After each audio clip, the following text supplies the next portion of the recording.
स्वागत करता हूं मैं आप सभी छात्र एवं छात्राओं को आपका अपने ही YouTube channel struggle arts classes में। मेरे प्यारे छात्र एवं छात्राओं, आज हम लोग क्लास 12 दिगंत भाग 2 के चैप्टर नंबर 6 को कवर करने वाले। चूँकि मैंने इससे पहले 1 2 3 4 5 सभी चैप्टर का ऑब्जेक्टिव सब्जेक्टिव और एक्सप्लेन करा दिया हूं। अगर आप लोगों ने अभी तक नहीं देखा है तो जाकर इस वीडियो को डिस्क्रिप्शन में लिंक दिया हुआ है, जाकर देख सकते हैं। बिना टाइम को व्यतीत किए हुए चलिए हम लोग इस चैप्टर की ओर चलते हैं। इस चैप्टर के बारे में जानने से पहले थोड़ा सा लेखक परिचय जान लेते हैं कि लेखक का जन्म कब और कहाँ हुआ था। इनके बारे में कुछ विशेष जानकारी जान लेते हैं। इस चैप्टर का जो लेखक है वो लेखक का नाम है भगत सिंह। भगत सिंह का नाम तो आप लोगों ने सुना ही होगा।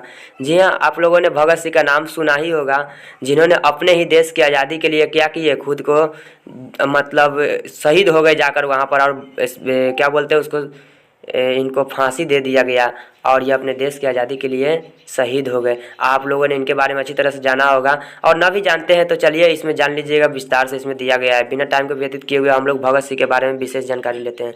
इनका जो जन्म है 28 सितंबर 1907 ईस्वी को हुआ था। ठीक है, आप लोग याद रखिएगा, ये आपके भविष्य में हमेशा काम देगा। भगत सिंह का जन्म और मृत्यु, इनके बारे में जानकारी। ठीक, 28 सितंबर 1907 को इनका जन्म हुआ था। इनकी शहादत की बात करें तो 23 मार्च 1931 ईस्वी को, ठीक है ना, शाम को 7:33 पर इस लाहौर षड्यंत्र केस में इनको फांसी दे दिया गया था। किस षड्यंत्र केस में? तो लाहौर के षड्यंत्र केस में इनको फांसी दे दिया गया था 23 सितंबर 1931 ईस्वी को 7:33। और किस समय? तो शाम को समय। ठीक है, इनका जो जन्म स्थान है बंगा चक नंबर 105 गुगैरा ब्रांच, वर्तमान लायलपुर जो कि अभी पाकिस्तान में है। ठीक है ना, वहीं पे इनका जन्म स्थान था, मतलब जन्म हुआ था।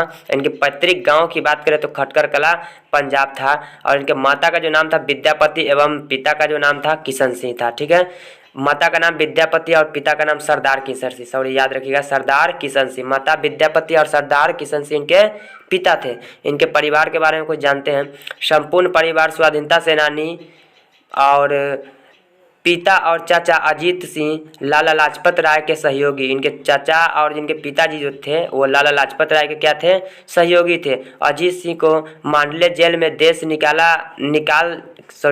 अजीत सिंह को मांडले जेल में देश निकाल दिया गया था। बाद में विदेशों में जाकर मुक्ति संग्राम का संचालन करने लगे।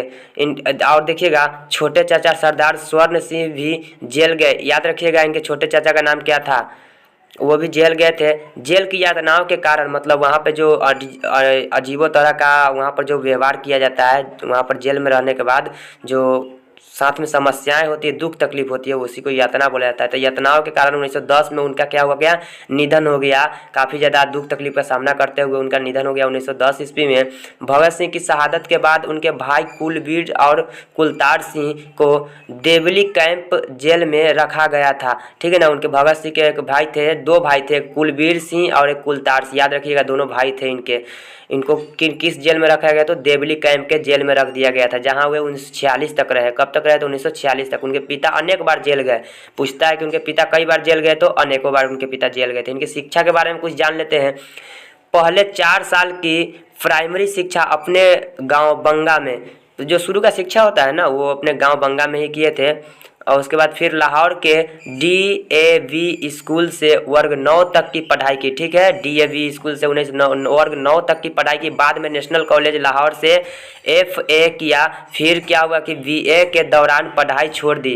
क्या हुआ? BA के दौरान ये पढ़ाई छोड़ दी और क्रांतिकारी दल में शामिल हो गए भगत सिंह। ठीक है, और चलिए इनके प्रभाव जानते हैं कुछ। बचपन में करतार सिंह सराभा और 1914 के गदर पार्टी आंदोलन के प्रति तीव्र आकर्षण। किस आंदोलन के समय? तो 1914 के आंदोलन के समय। सराभा की निर्भीक कुर्बानी का मन पर अस्थायी और गहरा असर हुआ। जो उनका निर्भीक जो कुर्बानी दे दिया गया, उस पर अस्थायी और गहरा असर हुआ, बहुत ही ज़्यादा गहरा। 16 नवंबर 1915 को सराभा की फांसी के समय भगत सिंह की उम्र 8 वर्ष थी। पूछेगा आपसे, सराभा की फांसी के समय भगत सिंह की उम्र कितनी थी? तो 8 वर्ष। वे सराभा का चित्र अपनी जेब में ही रखते थे। सराभा जो थे ना, उनके चित्र क्या कहते थे? भगत सिंह अपने जेब में ही रखते थे। पूछेगा कि किसके चित्र अपने जेब में रखते थे भगत सिंह? तो सराभा के चित्र वे अपने जेब में ही रखते थे।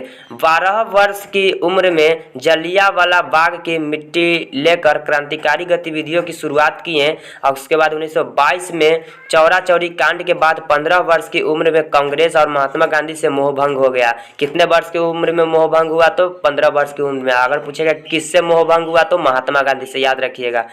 1923 में पढ़ाई और घर छोड़कर कानपुर और क्या हुआ कि 1923 में पढ़ाई छोड़ दिए और घर भी छोड़ दिए और कानपुर गणेश शंकर विद्यार्थी के पत्र प्रताप में सेवाएं दी। क्या हुआ किसके पत्र में? तो गणेश शंकर विद्यार्थी के पत्र में। याद रखिएगा आप लोग, भूलिएगा मत, पूछता है एग्जाम में। 1946 में अपने नेतृत्व में पंजाब में नौजवान भारत सभा का गठन किया। कब? तो 1946 में अपने नेतृत्व में पंजाब में नौजवान भारत सभा का गठन किया, जिसकी शाखाएं विभिन्न शहरों में स्थापित की गई। 1928 से 1931 तक चंद्रशेखर आज़ाद के साथ मिलकर हिंदुस्तानी समाजवादी प्रजातांत्रिक संघ का गठन किया और क्रांतिकारी आंदोलन सघन रूप से छेड़ दिया गया। क्या हुआ कि उस समय आंदोलन छेड़ दिया, मतलब आंदोलन की शुरुआत हो गई। 8 अप्रैल 1929 को बटुकेश्वर दत्त और राजगुरु के साथ केंद्रीय असेंबली में बम फेंक और गिरफ्तार हुआ। क्या हुआ कि 8 अप्रैल 1929 ईस्वी को ये क्या किया? बटुकेश्वर दत्त और राजगुरु के साथ मिल गए और केंद्रीय असेंबली में जाकर आप बम फेंक दिए भगत सिंह। ठीक है, लेकिन क्या हुआ कि फेंकते समय ये गिरफ्तार हो गए, पकड़ा गए वहाँ पर। इनकी पहली गिरफ्तारियाँ के बारे में जानते हैं। अक्टूबर 1926 में दशहरा मेले में हुए बम विस्फोट के कारण मई 1927 में हुई। ठीक है, इनकी जो पहली गिरफ्तारी था ना अक्टूबर 1926 था। ठीक है, दशहरा के समय था, उस समय मेला था, बम विस्फोट के कारण 1927 में गिरफ्तारी हो गई इनका। पंजाब की भाषा तथा लिपि की समस्या, पंजाब की भाषा तथा लिपि की इनकी कुछ कृतियां जान लेते हैं। पंजाब की भाषा तथा लिपि की समस्या पूछता है एग्जाम में, यह किनकी कृतियां है? पंजाब की भाषा तथा लिपि की समस्या तो भगत सिंह की है, जो कि हिंदी में 1924 ईस्वी में प्रकाशित हुआ। विश्व प्रेम कलकत्ता के मतवाला में 1924 में प्रकाशित हिंदी लेख है। युवक मतवाला में 1924 में प्रकाशित, यह भी हिंदी लेख है। मैं नास्तिक क्यों हूँ, ये पूछता है एग्जाम में, मैं नास्तिक क्यों हूँ किनकी रचना है? तो भगत सिंह की। ये 1930 से 31 के बीच में प्रकाशित हो गया था। और उसके बाद इस प्रकार से जितना इसमें दिया हुआ है ना, जो दिया गया है इसमें रचना, ये रचना सब पूछता भी है एग्जाम में, तो रचना का आप लोग एक नज़र देख लीजिएगा। बिना टाइम को व्यतीत किए हुए चलिए हम लोग पाठ की ओर चलते हैं और पाठ के बारे में विशेष जानकारी लेते हैं। चलिए चलते हैं पाठ पे।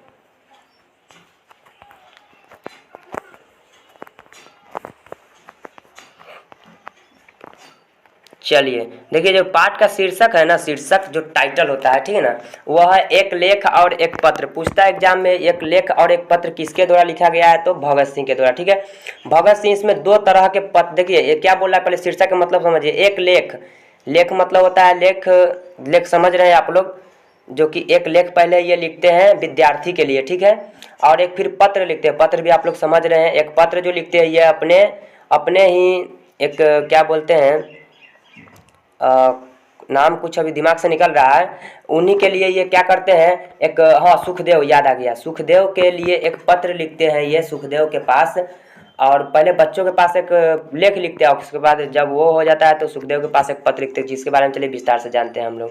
पहले विद्यार्थी और राजनीति के बारे में जानते हैं, इसी पे पहले भगत सिंह विशेष जोर दे रहे हैं। देखिए, इस बात का बड़ा भारी शोर सुना जा रहा है कि पढ़ने वाले नौजवान विद्यार्थी राजनीतिक या पॉलिटिकल कामों में हिस्सा न ले। भगत सिंह बोल रहे हैं, जब पंजाब सरकार की राय बिल्कुल ही न्यारी है। भगत सिंह बोल रहे हैं कि चलिए आगे देखिए इसमें क्या बोल रहा है कि इस बात पर बड़ा भारी शोर सुना जा रहा है कि पढ़ने वाले नौजवान यानी कि जो विद्यार्थी है और राजनीतिक या पॉलिटिकल कामों में हिस्सा न ले। पंजाब सरकार की राय बिल्कुल ही न्यारी है। सही बात है, जो पंजाब सरकार जो है ना, वो बोल रहा है कि जो पढ़ने वाला जो विद्यार्थी है, नौजवान है, वो राजनीतिक में हिस्सा नहीं लेंगे, पॉलिटिकल में हिस्सा नहीं लेंगे। भाई क्यों नहीं लेंगे? भगत सिंह बोल रहे हैं ये जो पंजाब सरकार की जो ये फैसला है ना, ये बहुत ही गलत है, ऐसा फैसला नहीं होना चाहिए।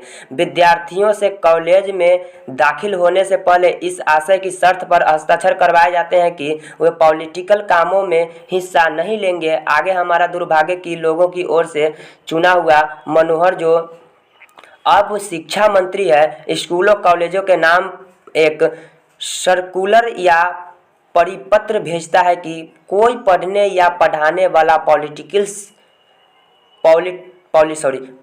में हिस्सा न ले। देखिए कहने का मतलब है, जो वहाँ पर जब बच्चा जाते हैं ना एडमिशन कराने, जो नौजवान छात्र विद्यार्थी हैं, तो पहले ही उनसे यह सिग्नेचर करवा दिया जाता है, हस्ताक्षर करवा लिया जाता है कि आप पॉलिटिकल में भाग नहीं लेंगे, आप राजनीतिक में भाग नहीं लेंगे। अगर आप भाग लेते हैं तो आपको क्या किया जाएगा कि उससे स्कूल से निकाल दिया जाएगा, नाम काट दिया जाएगा। और वहाँ के जो शिक्षा मंत्री है वो भी इसी तरह से व्यवहार करते हैं, जिस प्रकार के वहाँ के शिक्षक व्यवहार करते हैं। वो भी शिक्षा मंत्री बोलते हैं कि आप भी इसमें भाग नहीं लीजिएगा, पढ़ने वाले व्यक्ति केवल पढ़ने वाले में काम केवल पढ़ने का ही काम करेंगे, वो जाकर राजनीतिक में हिस्सा नहीं लेंगे। जो पढ़ा रहे हैं वो केवल पढ़ाने के काम करेंगे, वो भी राजनीतिक में हिस्सा नहीं लेंगे। वहाँ के शिक्षा मंत्री बोले, कितना गलत फैसला है भाई। सब आज़ाद है, सब किसी में भी कोई भाग ले सकता है, और क्यों नहीं हम राजनीतिक में भाग लेंगे।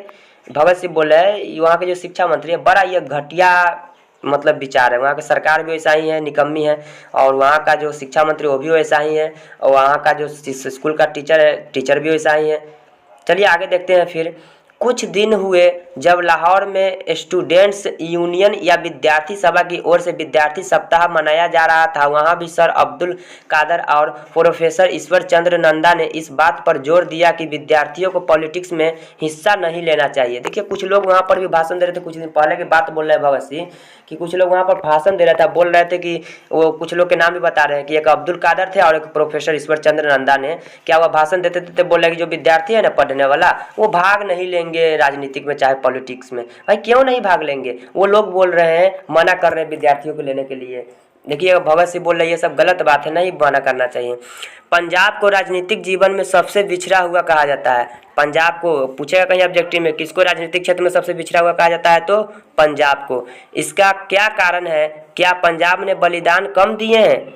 बोल रहे हैं क्या कारण है कि पंजाब को राजनीतिक क्षेत्र में पिछड़ा हुआ कहा जाता है? भाई बलिदान तो सबने दिया था, क्या पंजाब ने बलिदान कम दिया था क्या?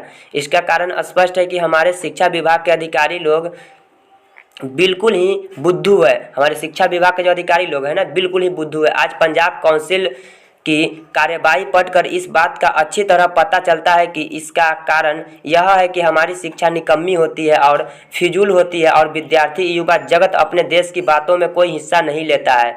यही वजह है कि पंजाब को राजनीतिक क्षेत्र में क्या कहा जाता है, बोला जाता है कि पिछड़ा हुआ है, जबकि ऐसी बात नहीं है। हमारी शिक्षा है, हमारी शिक्षा ही क्या है, निकम्मी, मतलब कि जो शिक्षा है ना वो भी निकम्मी होती जा रही है, तो फिर यही ना होगा। आगे देखिएगा, उन्हें इस संबंध में कोई भी ज्ञान नहीं होता। जब वे पढ़कर निकलते हैं तब उनमें से कुछ ही आगे बढ़ते हैं, लेकिन वे ऐसी कच्ची बातें करते हैं कि सुनकर स्वयं ही अफसोस कर बैठे जाने के सिवाय कोई चारा नहीं होता।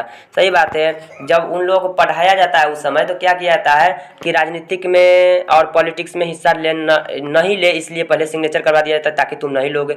और पढ़ाया भी जाता है तो ज्ञान सटीक भी नहीं दिया जाता है। उसमें से कितने लोग पढ़ते तो कुछ लोग ही निकलता है, कुछ लोग निकलते भी है ना, तो उनके पास भी उतना अच्छा ज्ञान नहीं रहता। किसी के सामने जब जाके बात करते हैं ना तो सुनने वाले का भी कान पक जाता है कि कैसा कैसा बात कर रहा है, मतलब कुछ ज्ञान ही नहीं हो पाता है। ऐसा इस तरह का शिक्षा दिया जा रहा है, मतलब शिक्षा ही निकम्मी हो चुकी है।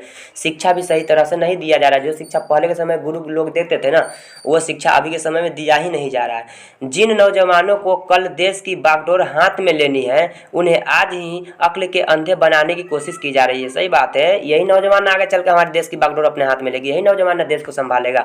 और इसी को क्या किया जा रहा है, शिक्षा मतलब कम दिया जा रहा है, शिक्षा के क्षेत्र में आगे बढ़ने ही नहीं दिया जा रहा है। भाई नहीं बढ़ने दोगे तो फिर आगे चल के देश को कैसे संभालेगा ये जो नौजवान है? इससे जो परिणाम निकलेगा वह हमें खुद ही समझ लेना चाहिए। सही बात है। इससे जो परिणाम निकलेगा ना हमें खुद समझना चाहिए, खुद इस पे फोकस करना चाहिए, ध्यान देना चाहिए। यह हम मानते हैं कि विद्यार्थियों का मुख्य काम पढ़ाई करना है, उन्हें अपना पूरा ध्यान उस ओर लगा देना चाहिए। लेकिन क्या देश की परिस्थितियां, ज्ञान और उनके सुधार के उपाय सोचने की योग्यता पैदा करना उस शिक्षा में शामिल नहीं है? बोल रहे हैं कि हम मानते हैं कि विद्यार्थी केवल पढ़ाई कर सकते हैं, लेकिन क्या देश में जो राजनीति के क्षेत्र में जो गलत किया जा रहा है क्या उस पर ये ध्यान नहीं दे सकते, उस पर आवाज़ नहीं उठा सकते हैं? क्या ये उनकी जिम्मेदारी नहीं है जिम्मेदारी। लेकिन जो सरकार है वो भी निकम्मी हो चुकी है और शिक्षा को भी निकम्मी बना चुकी है सरकार, जिसके वजह से हमारे जो नौजवान है वो भी गलत की ओर बढ़ता जा रहा है। जबकि इसी को आगे चलकर देश संभालना है, फिर भी लोग समझ ही नहीं रहे हैं। इसका परिणाम क्या होगा? अंततः गलत ही निकलेगा ना। यदि नहीं तो हम उस शिक्षा को भी निकम्मी समझते हैं जो सिर्फ क्लर्की करने के लिए ही हासिल की जाए। मतलब सही बात है। उस शिक्षा को भी बोल रहे भगत सिंह, हम उस शिक्षा को भी निकम्मी समझते हैं जो बेमतलब के मतलब पढ़ लो और चलो पास हो गए, तुम्हारे पास शिक्षा आ गया। क्या उस शिक्षा का क्या मतलब है? जिस शिक्षा से हमें ज्ञान ही ना हो, नॉलेज ही ना हो, जिस शिक्षा के माध्यम से कुछ कर ही ना सके, क्या मतलब है उस शिक्षा का? ऐसी शिक्षा की ज़रूरत क्या है? सही बात है। ऐसी शिक्षा की क्या ज़रूरत है? कुछ ज़्यादा चालाक आदमी यह कहते हैं, काका तुम पॉलिटिक्स के अनुसार बढ़ो और सोचो जरूर, लेकिन कोई व्यवहारिक हिस्सा न लो। तुम अधिक योग्य होश तुम अधिक योग्य होकर देश के लिए फायदेमंद साबित होगे। ये कुछ लोग ऐसे भी दिमाग दे रहे हैं, काका तुम क्या करो, तुम पॉलिटिक्स में भाग लो, भाग लो, पॉलिटिक्स के आगे तुम बढ़ो, पॉलिटिक्स के अनुसार तुम बढ़ो, आगे बढ़ो। कुछ लोग बोल रहे हैं लेकिन फिर बोल रहे हैं कि लेकिन कोई व्यवहारवादी की हिस्सा न लो। मतलब कुछ लोग इस तरह से भी व्यवहार विचार दे रहे हैं। बात बड़ी सुंदर लगती है लेकिन हम इसे भी रद्द करते हैं। सही जो बात बोले ना कुछ लोग कि लो पॉलिटिक्स में भाग लेकिन व्यवहारवादी हिस्सा न लो, बात तो सही है लेकिन भगत सिंह बोले हम इसे भी रद्द करते हैं। यह भी बात हमको पसंद नहीं है। क्यों भाई, क्यों पसंद नहीं है? क्योंकि यह भी सिर्फ ऊपरी बात है। ऊपरी ऊपरी मतलब ऊपरे ऊपरे कोई कोई लोग होता है ना फेंकने वाला, हाँ झूठ बोलने वाला, ऊपरे ऊपरे तारीफ करने वाला, ऊपरे ऊपरे कुछ भी बोलने वाला ताकि सामने वाला खुश हो जाए, जबकि बात का कोई मतलब ही नहीं रहता। वही लोग वैसे लोग करते हैं। तो इसीलिए भगत सिंह बोले इस बात को हम रद्द करते हैं, क्योंकि यह भी जो इस बात है ना, यह भी सिर्फ ऊपरी बात है। इस बात से यह स्पष्ट होता है कि एक दिन विद्यार्थी एक पुस्तक appeal to the young prince Kropotkin पढ़ रहा था। एक पुस्तक के बारे में बोला है भगत सिंह। एक दिन एक कोई व्यक्ति वह पुस्तक पढ़ रहा था। एक प्रोफेसर साहब कहने लगे यह कौन सी पुस्तक है? कोई बच्चा पढ़ रहा था ना, तो प्रोफेसर साहब बोले यह कौन सी पुस्तक है, और यह तो किसी बंगाली का नाम जान पड़ता है। वो प्रोफेसर पूछ रहा है, लड़का बोल पड़ा। देखिए लड़का क्या बोलता है, प्रिंस क्रोपोटकिन का नाम बड़ा प्रसिद्ध है। उस प्रोफेसर से बोल रही है लड़का कि प्रिंस क्रोपोटकिन का नाम जो है ना, क्रोपोटकिन का नाम जो है बड़ा प्रसिद्ध है। वे अर्थशास्त्र के विद्वान थे। किसी व्यक्ति के नाम बता रहे, वो अर्थशास्त्र के क्या थे? विद्वान थे। इस नाम से परिचित होना प्रत्येक प्रोफेसर के लिए बड़ा जरूरी था। प्रोफेसर की योग्यता पर लड़का भी हंस पड़ा। प्रोफेसर की योग्यता पर लड़का भी हंस पड़ा। क्यों? क्योंकि उस ये जो है ना, इसका ज्ञान प्रोफेसर के पास होना चाहिए, लेकिन उस प्रोफेसर के पास क्या था? इसका ज्ञान ही नहीं था। अब लड़का इस बात पे हंस पड़ा। अब देखिए, और उसने फिर कहा ये रूसी सज्जन थे, बस रूसी कहकर टूट पड़ा। मतलब बोले ये रूसी सज्जन थे और रूसी कहकर क्या हुआ? टूट पड़ा, गुस्सा आ गए। प्रोफेसर ने कहा कि तुम बोल्शेविक हो, क्यों? तुम पॉलिटिक पुस्तकें पढ़ते हो।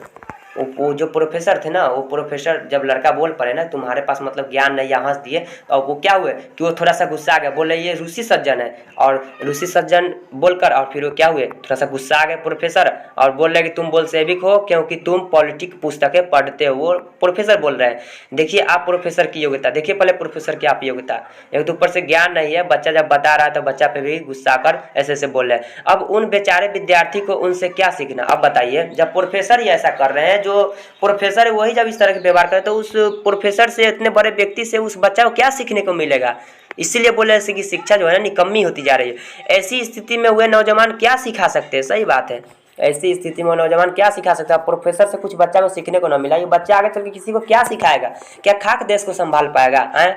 दूसरी बात यह है कि व्यवहारवादी की राजनीति क्या होती है? सवाल उठा रहे हैं भगत सिंह। दूसरी बात यह भी है कि व्यवहारिक राजनीतिक जो है वह क्या होती है?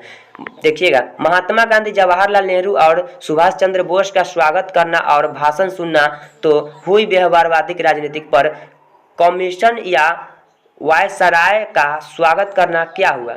बोल रहे हैं भगत सिंह कि महात्मा गांधी, जवाहरलाल नेहरू, सुभाष चंद्र बोस की ये स्वागत करना ये व्यवहारिक राजनीतिक है। तो फिर बताइए कमीशन वायसराय का स्वागत करना ये क्या है? ये क्या है भाई बताइए ना? क्या यह पॉलिटिक्स का दूसरा पहलू नहीं है? भगत सिंह बोले क्या यह पॉलिटिक्स का दूसरा पहलू नहीं? अगर इनका स्वागत कर रहे हैं तो सरकारों और देशों के प्रबंध से संबंधित कोई भी बात पॉलिटिक्स के मैदान में ही गिनी जाएगी। सरकार से या किसी पॉलिटिक्स से संबंधित जो बात होगी ना, इस सबको क्या की जाएगी? मैदान में ही गिनी जाएगी। तो फिर यह भी पॉलिटिक्स हुई कि नहीं? बताइए। फिर इनको भी जब हम स्वागत करें तो क्या यह भी कोई पॉलिटिक्स हुई कि नहीं? बताइए आप लोग। क्या कहा जाएगा कि इससे सरकार खुश होती है और दूसरी से नाराज? फिर सवाल तो सरकार की खुशी या नाराजगी का ही हुआ ना। फिर जो है सवाल आगे देखिएगा, क्या विद्यार्थी को जन्मते ही खुशामद का पाठ पढ़ाया जाना चाहिए? मतलब जिस समय विद्यार्थी जन्म लेते उसे उस समय ही खुशामद का पाठ उसे पढ़ाया जाना चाहिए क्या? हम जो समझते हैं कि जब तक हिंदुस्तान में विदेशी डाकू नहीं पशु हैं, पेट के गुलाम हैं, तो हम किस तरह के कहें कि विद्यार्थी वफादारी का पाठ पढ़े? बताइए। जो सही बात है, इस लाइन को समझिएगा ध्यान से। बोल रहे हैं कि जब तक हिंदुस्तान में विदेशी डाकू नहीं, हिंदुस्तान में जो लोग हैं मतलब क्या लूटपाट के ज़्यादा काम करते हैं, और क्या मतलब मेरे पेट के गुलाम है, पेट थोड़ा सा पेट को चलाने के लिए कहीं पे जाकर काम करने लगते हैं। और क्या होता है कि कहीं पे इस क्षेत्र में घूसखोरी ज़्यादा चलता है। जब तक इस क्षेत्र में इस तरह से उल्टा सीधा व्यवहार चलता रहेगा तब तक क्या कोई भी विद्यार्थी इस क्षेत्र में ज्ञान अर्जन कर पाएंगे, ज्ञान अर्जित कर पाएंगे? क्या नहीं कर पाएंगे ना। क्या उसे यही वफादारी का पाठ पढ़ाना जाना चाहिए? क्या इसी तरह का उन्हें ज्ञान देना जाना चाहिए? बताइए। सभी मानते हैं कि हिंदुस्तान को इस समय ऐसे देश सेवकों की जरूरत है जो तन मन धन देश पर अर्पित कर दे। भगत सिंह बोल रहे हैं कि हिंदुस्तान को ऐसे देश सेवकों की जरूरत है जो अपने तन मन धन सब कुछ देश पर अर्पित कर दे और पागलों की तरह सारी उम्र देश की आज़ादी के लिए न्यौछावर कर दे। भगत सिंह बोल रहे हैं। लेकिन क्या बूढ़े में ऐसे आदमी मिल सकेंगे? भगत सिंह बोले कि नौजवान जो होंगे वो तो तन मन धन सब अर्पित कर देंगे, लेकिन क्या बूढ़े में कोई ऐसा मिलेगा जो अपनी जान तक दे दे देश की आज़ादी के लिए? क्या परिवार और बुनियादारी के झंझटे में फंसे सयाने लोगों में से ऐसे लोग निकल सकेंगे? मतलब बोले जो परिवार के अब झंझट में फंस चुके हैं, जो मतलब शादी ब्याह कर चुके हैं, जिनके बाल बच्चा हो चुके हैं, क्या वो अब इससे बाहर निकल सकेंगे? अब बताइए, जो परिवार के झंझट में फंसे हुए देश के बारे में क्या खाक सोचेंगे? वो तो परिवार के बारे में सोचेंगे ना। वो आज़ादी के लिए निकलेंगे, आगे क्या सोचेंगे? जो होगा सो होगा। मतलब वो आगे निकल ही नहीं सकते जो परिवार के झंझट में फंस गया। वही मतलब हुआ इस लाइन का। या तो वही नौजवान निकल सकते हैं जो इसमें है ना, वही नौजवान निकल सकते हैं जो किसी जंजालों में न फंसे हो। और जंजालों में पढ़ने से पहले विद्यार्थी या नौजवान तभी सोच सकते हैं यदि उन्होंने कुछ व्यवहारिक ज्ञान भी हासिल किया हो, सिर्फ गणित और ज्योग्राफी का ही परीक्षा के पर्चों के लिए घोंटा न लगाया हो। देखिए इस लाइन को समझिएगा। बोल रहे हैं कि इस क्षेत्र के लिए वही नौजवान निकल सकते हैं आगे, अपने देश की आज़ादी के लिए, देश के लिए वही आगे निकल सकते हैं नौजवान जो इस क्षेत्र में, इस विषय में ज्ञान अर्जन किया हो, ज्ञान को प्राप्ति किया हो, वही निकल सकते हैं। अन्यथा दूसरे लोग क्या इस क्षेत्र में निकलेंगे? क्या खाक निकलेंगे? बताइए। जो केवल गणित और ज्योग्राफी का ज्ञान हासिल कर लिया, रट्टू तोता की तरह पढ़ाकर उन्हें पास कर दिया गया, क्या वो जो रट्टू की तोता की तरह पढ़कर पास हो गया, क्या उनके पास क्या खाक ज्ञान रहेगा? ज्ञान ही नहीं रहेगा, क्या वो इस क्षेत्र में क्या करेंगे निकल कर? कुछ ज्ञान भी होना तो जरूरी है ना। अब रट्टू तोता की तरह पढ़ाकर पास करा दिया गया, उनके पास कुछ ज्ञान ही नहीं, इस क्षेत्र में निकल कर भी वो क्या कर सकते हैं नौजवान? बताइए। इसलिए बोल रहे हैं नौजवान जो हो स्वतंत्र हो। सबसे पहले तो वो परिवार की झंझट में ना फंसा हो और वो स्वतंत्र हो, उनके पास ज्ञान होना चाहिए, व्यवहारिक ज्ञान होना चाहिए, तभी वो इस क्षेत्र में क्या कुछ काम कर सकते हैं। भगत सिंह बोल रहे हैं। क्या इंग्लैंड के सभी विद्यार्थियों का कॉलेज छोड़कर जर्मनी के खिलाफ लड़ने के लिए निकल पड़ना पॉलिटिक्स नहीं थी? बताइए। इंग्लैंड के सभी विद्यार्थी कॉलेज छोड़कर, इंग्लैंड के जो विद्यार्थी थे ना, टोटलिंग विद्यार्थी कॉलेज को छोड़ दिया और जर्मनी के खिलाफ लड़ने के लिए क्या किए? निकल गए। क्या यह पॉलिटिक्स नहीं थी?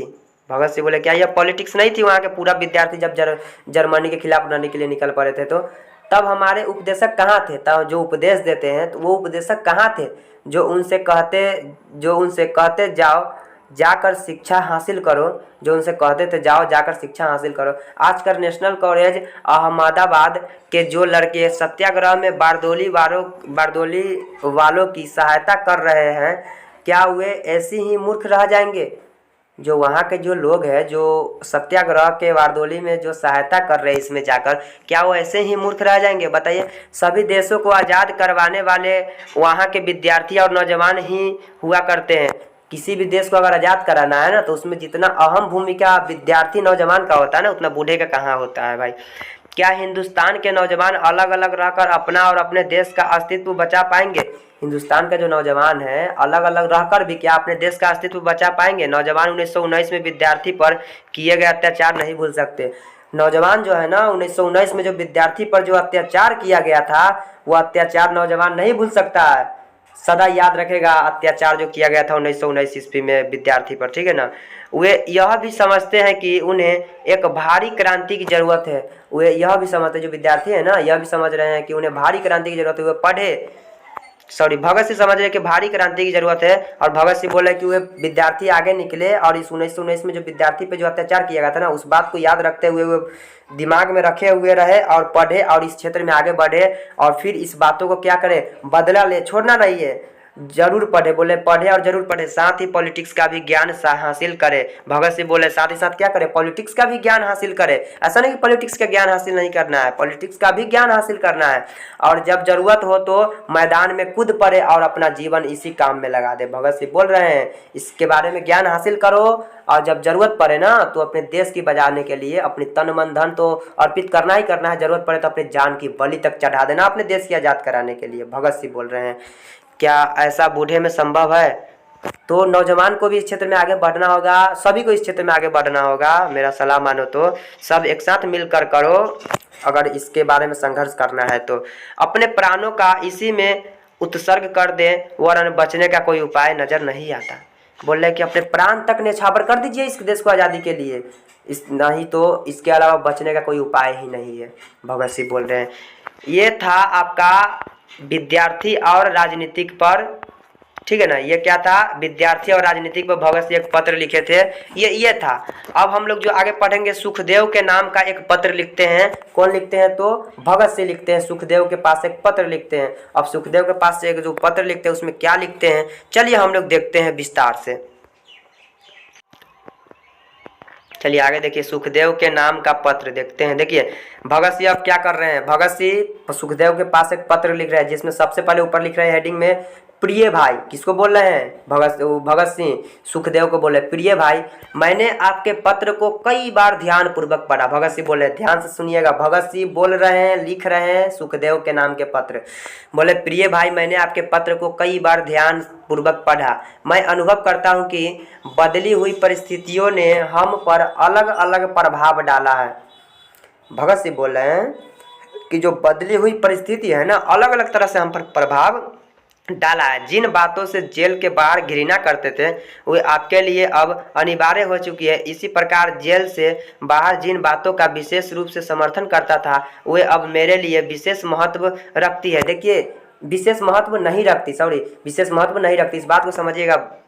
भगत सिंह बोल रहे हैं कि जिस समय आप जेल से बाहर थे ना, उस समय हम जेल के अंदर थे, तो उस समय आपके दिमाग में जो विचार आता था ना, वो आपके लिए लाभदायक था। और जो हम जेल में थे जिस समय, उस समय मेरे दिमाग में जो विचार आता था वो मेरे लिए लाभदायक था। लेकिन जेल में होते हुए मेरे दिमाग में जो विचार आता था, वो बाहर आप थे उस समय आपके दिमाग में विचार नहीं आता था। और इस समय अगर आप जेल के अंदर है, आपके दिमाग में जो विचार आ रहा है वो मेरे दिमाग में बाहर विचार नहीं आ रहा है। कहने का तात्पर्य भगत सिंह बोल रहे हैं कि जब मैं जेल में था ना, तो मेरे दिमाग में उल्टा सीधा विचार आता था। तो अब आप मुझे समझाते थे कि ऐसा ऐसा नहीं करना है, और इस समय आप अब जेल में है, आपके दिमाग में उल्टा सीधा विचार आ रहा है। जब मैं जेल से अभी बाहर हूँ तो मेरे दिमाग में उल्टा सीधा विचार नहीं आ रहा है, और मैं आपको समझा रहा हूँ कि आप उल्टा सीधा हरकत ना करें। भगत सिंह बोल रहे हैं, सुखदेव सिंह को समझाने के प्रयास कर रहे हैं उनको। देखिएगा उदाहरण क्या लिखा हुआ है,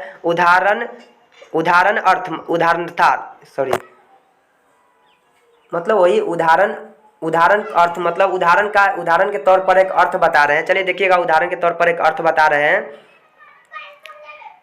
देखिएगा क्या बता रहे हैं, मैं व्यक्तिगत प्रेम को विशेष रूप से मानने वाला था। जब भगत सिंह वो अपने बारे में बता रहे कि मैं जो था ना, व्यक्तिगत प्रेम को विशेष रूप से मानने वाला था। किस समय, जिस समय मैं जेल के अंदर था उस समय।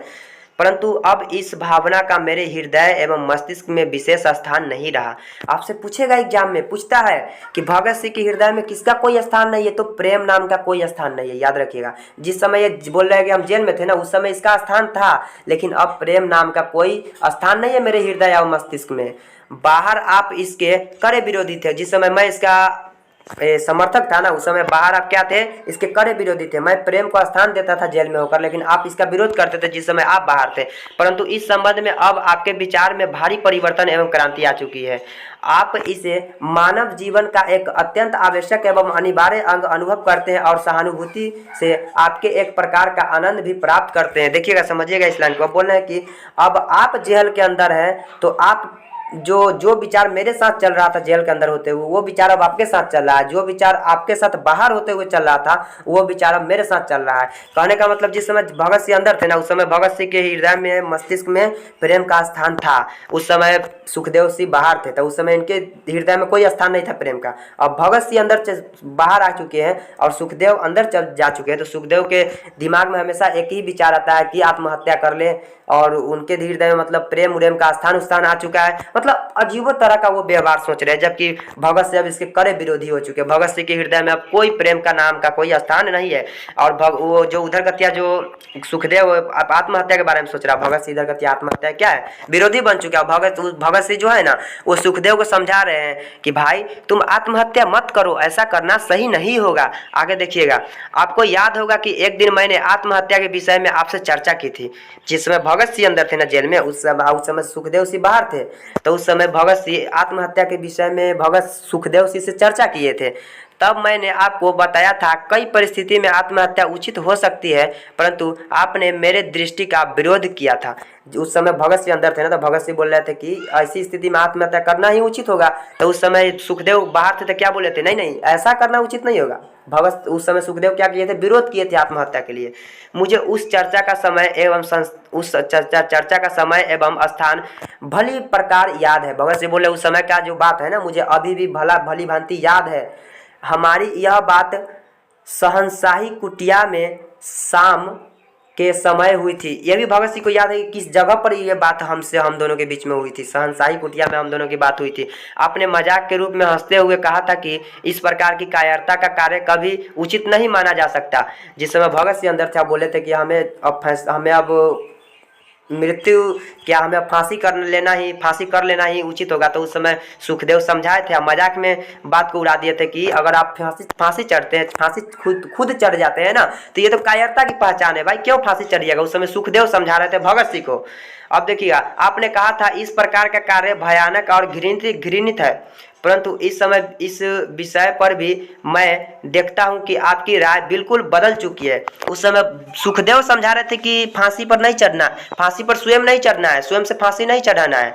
अब हम आपको देख रहे हैं कि आप जेल में जाकर आप फांसी चढ़ने के लिए तैयार है, आप स्वयं फांसी पर चढ़ने के लिए तैयार है। ये क्या हो गया आपको, आपकी बात तो बिल्कुल बदल ही चुकी है, बिल्कुल उल्टा हो चुका है। मेरा जो विचार था आप में चल गया, आपका विचार मुझ में चला आया, ऐसा नहीं होना चाहिए। भगत सिंह समझा रहे सुखदेव सिंह को।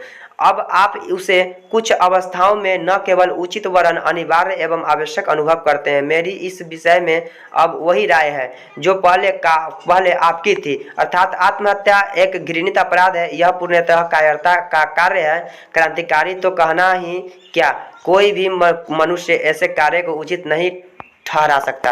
बोल रहे हैं कि अब तो पूरा बात ही पलट चुका है, आपके विचार मुझ में चला आया, मेरा विचार आप में चल गया। लेकिन जो आत्महत्या है ना, भगत सिंह अब बहुत कोशिश कर रहे हैं सुखदेव को समझाने के, सुखदेव तुम आत्महत्या मत करो, क्योंकि आत्महत्या करना क्या है, यह तो एक कायरता की पहचान है, यह एक पूर्णतः गलत है, मतलब यह घृणित अपराध है, ऐसा तुम मत करो सुखदेव। भगत सिंह पूरी तरह से समझाने की कोशिश करे। वैसे भी जो आत्महत्या करता है ना, वो मनुष्य ऐसे कार्य को उचित नहीं ठहरा सकता। क्या आत्महत्या करना क्या उचित है, नहीं उचित है, हमें आत्महत्या नहीं करना चाहिए। अगर दुख का पहाड़ टूटता है ना, तो उस दुख से हमें लड़ना चाहिए। चूंकि जिंदगी है तो जिंदगी में सुख दुख का आना तो लगा रहता है, कभी दुख आया तो कभी सुख आएगा ही, कभी दुख और कभी सुख आया तो कभी दुख भी आएगा। क्या सुख आया तो जिएंगे और दुख आया तो जिंदगी जीना छोड़ देंगे, ऐसा नहीं होना चाहिए। भगत सिंह सुखदेव को इतना तरह से समझा रहे हैं, लेकिन सुखदेव समझने को तैयार नहीं हो रहे हैं। आगे देखिएगा, आप कहते हैं कि आप यह नहीं समझ सके कि केवल कष्ट सहन करने से आप अपने देश की सेवा किस प्रकार कर सकते हैं। आप जैसे व्यक्ति की ओर से ऐसा प्रश्न करना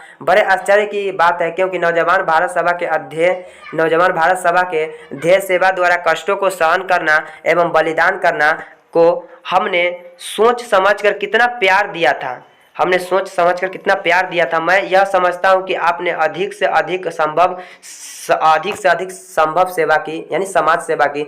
बोले भगत सिंह, हम मानते हैं कि आप जिस समय बाहर थे ना, उस समय अधिक से अधिक आप समाज सेवा की थी, जितना संभव हो सके उतना आप सेवा किए थे। लेकिन आप जेल में जाकर ये क्या हो गया आपको, आप क्यों फांसी कर रहे हैं, ऐसा नहीं कीजिए। बहुत भगत सिंह समझाने के प्रयत्न कर रहे हैं। अब वह समय है कि जो कुछ आपने किया है उसके लिए कष्ट उठाएं। दूसरी बात यह है कि यही वह अवसर है जब आपको सारी जनता का नेतृत्व करना है। बोल रहे हैं कि जिस समय हम जेल में थे, आप बाहर थे, तो जिस समय आपने जितना समाज सेवा किए थे ना, संभव कार्य जितना किए थे, अब जितना काम किए थे उसका अब दुख जेल में रहकर उठाइए। अब जितना किए थे आराम से क्या कीजिए, जेल में रहिए और सारे कष्ट को उठाइए जेल में रहकर, लेकिन फांसी मत चढ़िएगा। फांसी चढ़ना, स्वयं से फांसी चढ़ना, ये बिल्कुल ही कायरता का पहचान है, ऐसा करना उचित नहीं होगा, मत कीजिए ऐसा। भगत सिंह बोले, फिर देखिए, मानव किसी कार्य को उचित मानकर ही करता है, जैसे कि हमने लेजिस्लेटिव असेंबली में भगत सिंह बोले, सही बात है, मानव और कोई कार्य करता है ना तो हुंडे नहीं कर देता, उसको पहले सोचता है, समझता है क्या उचित है तो ही करता है, कोई महान पुरुष होता है तो ठीक है ना। अब भगत सिंह अपने बारे में बता रहे हैं कि लेजिस्लेटिव असेंबली में बम फेंकने का कार्य किया था। भगत सिंह बोल रहे हैं कि मैंने बम फेंकने का कार्य किया था, कार्य करने के पश्चात उसका परिणाम और उसका फल भोगने की बारी आती है। सही बात है, अगर आप कोई कार्य करते हैं, गलत कार्य करें या अच्छा कार्य करें, कोई भी कार्य करें, लेकिन उसका परिणाम तो अंतिम में भोगना पड़ेगा। या अच्छा किया तो अच्छा परिणाम भोगेंगे और खराब काम किए तो खराब परिणाम, लेकिन परिणाम अंततः आपको भोगना पड़ेगा, तो पड़ेगा, हर हाल में भोगना पड़ेगा। वही बात भगत सिंह बोल रहे हैं कि अंतिम में तो परिणाम भोगना ही पड़ता है। क्या आपका यह विचार है कि यदि हमने दया के लिए गिड़गिड़ाते हुए दंड से बचने का प्रयत्न किया होता तो हमारा यह कार्य उचित होता?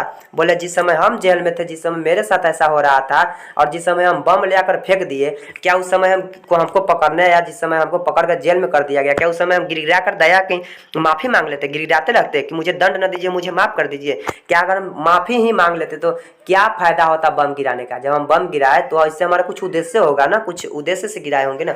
और पकड़े गए तो माफ़ी मांगेंगे, भाई क्यों माफ़ी मांगेंगे? जब हम लड़ने के लिए निकल पड़े हैं तो लड़ेंगे, माफ़ी नहीं मांगेंगे?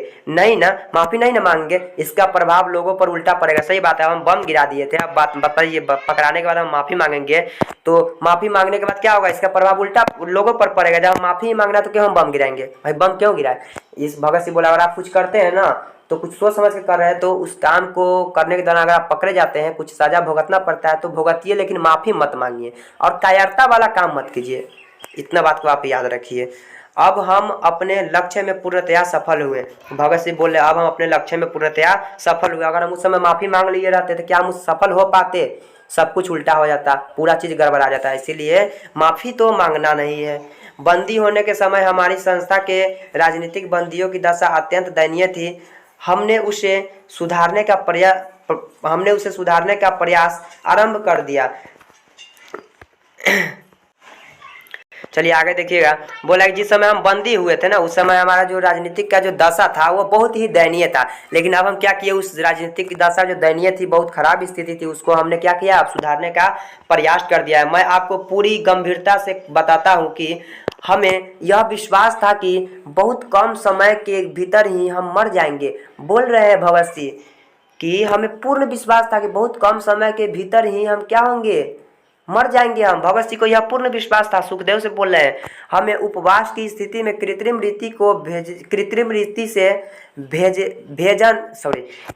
रीति से भोजन दिए जाने का न तो ज्ञान ही था, न हमें यह विचार सूझता ही था। हम तो मृत्यु के लिए तैयार थे। उस समय भगत सिंह को कुछ सूझता ही नहीं था सामने, वो केवल सोच रहे थे कि हाँ हम ये काम कर रहे हैं और हमें निश्चित हमें फांसी दी जाएगी, और यह मृत्यु के लिए तैयार थे भगत सिंह उस समय। अभी के समय के कोई करने वाला है ऐसा देश के लिए? सोचेगा बाहर में जाए, जो देश में हो रहा है सो रहा है, लेकिन अभी के समय कोई करेगा नहीं। लेकिन ये देखिए भगत सिंह के पहले कितने बड़े के ये मतलब महान व्यक्ति थे, क्या ही बताए भगत सिंह के बारे में, शब्द कम पड़ जाएंगे भगत सिंह के बारे में बताने के लिए। क्या आपका यह अभिप्राय है कि हम अत्याचार करना चाहते थे? क्या आपका यह मानना है कि हम अत्याचार करना चाहते थे उस समय? नहीं ना। प्रयत्नशील होना एवं श्रेष्ठ और उत्कृष्ट आदर्श के लिए जीवन दे देना कदापि आत्महत्या नहीं कही जा सकती है।